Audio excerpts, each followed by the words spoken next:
தமிழக வெற்றி கழகத்தின் கொடியேற்றும் நிகழ்ச்சி திண்டுக்கல் மாவட்டம் பழனி அருகே மலைகளின் இளவரசி என அழைக்கப்படும் கொடைக்கானலில் நடிகரும் தமிழக வெற்றி கழகத்தின் தலைவருமான விஜய் அவர்களின் ஆணைக்கிணங்க கொடைக்கானல் நகரத்தில் தமிழக வெற்றி கழகத்தில் உள்ள கொடைக்கானல் மற்றும் மேல்மலை கிராமங்களில் இருந்தும் கட்சியின் பொறுப்பாளர்கள் தொண்டர்கள் அனைவரும் ஒன்றிணைந்து கொடைக்கானல் பேருந்து நிலையத்திலிருந்து அண்ணா சாலை வரை இசைகள் முழங்க ஊர்வலமாக தமிழக வெற்றி கழகத்தின் கொடியை எடுத்து வரப்பட்டது.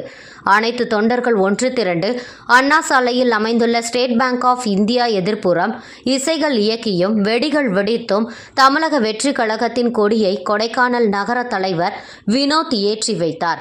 அதனைத் தொடர்ந்து பொதுமக்களுக்கு இனிப்புகள் வழங்கப்பட்டது. கொடைக்கானல் நகர தலைவர் வினோத் மற்றும் நகர செயலாளர் சசி அவர்கள் தலைமையில் நடைபெற்றது.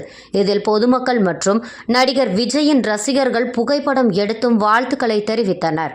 திண்டுக்கல் மாவட்டத்திலிருந்து நமது செய்தியாளர் ஆஷிக் அலி.